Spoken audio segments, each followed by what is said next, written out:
Jornada reivindicativa als instituts i escoles del País Valencià amb la participació de les famílies, el professorat i l'alumnat.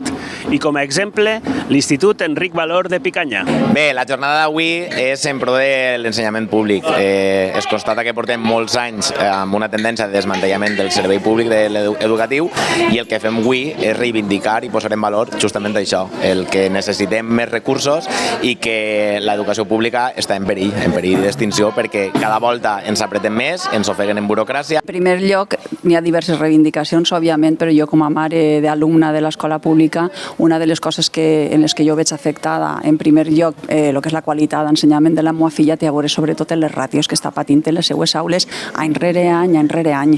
No me pareix bona resposta per part de la conselleria perquè portem en ells ja molt de temps per intentar sentar-se en taula i arribar a acords.